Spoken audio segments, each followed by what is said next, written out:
Welcome to R5 TV news. తాళం వేసిన ఇళ్లను టార్గెట్ చేస్తూ చోరీలకు పాల్పడుతున్న అంతర్రాష్ట్ర దొంగను రేణిగుంట పోలీసులు అరెస్ట్ చేశారు. నిందితుడు తమిళనాడు రాష్ట్రానికి చెందిన ప్రభాకరన్ గా గుర్తించారు. అతని వద్ద నుంచి సుమారు 14 లక్షల విలువైనటువంటి బంగారు, వెండి ఆభరణాలను స్వాధీనం చేసుకున్నారు. రైల్వే స్టేషన్ సమీపంలో ప్రత్యేక నిఘా ఏర్పాటు చేసి నిందితుడిని పట్టుకున్నామని డీఎస్పీ శ్రీనివాసరావు తెలుపుతూ CI Jayachandra, SI Dharmareddy police సిబ్బందిని అభినందించారు. చాలా చురుగ్గా పనిచేస్తున్నారు. దానికి ఉదాహరణగా మనకి రేణిగుంట బుగ్గ వీధిలో ఈ డే అఫెన్స్ ఒకటి జరిగింది. డే అఫెన్స్ జరిగిన 20 డేస్ లోపే హౌస్ బ్రేకింగ్ కేసులో నిందితుడిని పట్టుకొని సుమారుగా 97 గ్రాములు బంగారం, 110 గ్రాములు వెండి, విలువ సుమారుగా 14 నుంచి 15 లక్షల వరకు విలువైన సొత్తును రికవర్ చేసుకోవడం జరిగింది. ఇతను ప్రభాకర్ అనే నేరస్తుడు తమిళనాడుకి సంబంధించిన అతను ఈ నేరం చేస్తున్నాడు. గతంలో తమిళనాడులో 3 పోలీస్ స్టేషన్స్లో ఇతని మీద కేసులు ఉన్నాయి. ఒక చిన్న క్లూ ఆధారంగా, టెక్నికల్ క్లూ ఆధారంగా ఈ నేరస్తుడిని గుర్తించడం జరిగి ఈరోజు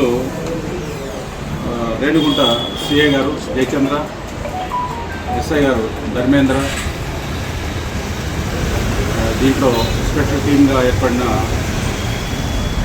పిసి రాజశేఖర్, పిసి బారుష అండ్ మిగతా స్టేషన్ సిబ్బంది వీళ్ళందరూ కూడా సమిష్టిగా దీని మీద వర్కౌట్ చేసి ఈ నిందితుడిని పట్టుకొని రికవర్ చేయడం జరిగింది.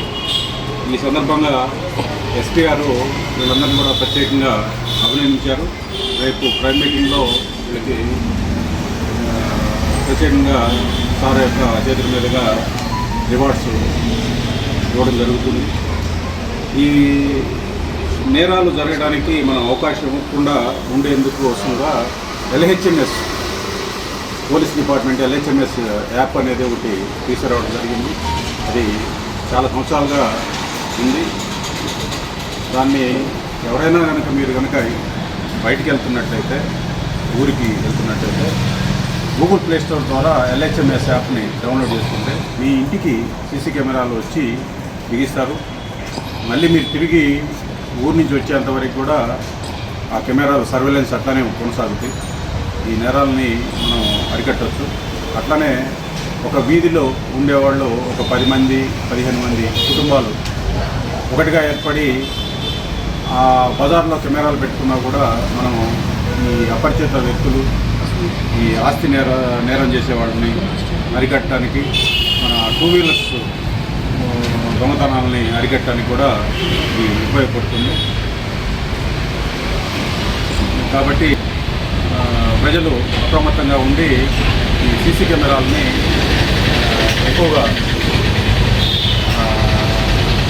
వాళ్ళ ఇళ్ళకి, వాళ్ళ వీధుల్లో బిగించే విధంగా చర్యలు తీసుకోవాల్సిందిగా పోలీసు శాఖ తరఫున అందరినీ కూడా కోరుకుంటున్నాం. Thank you.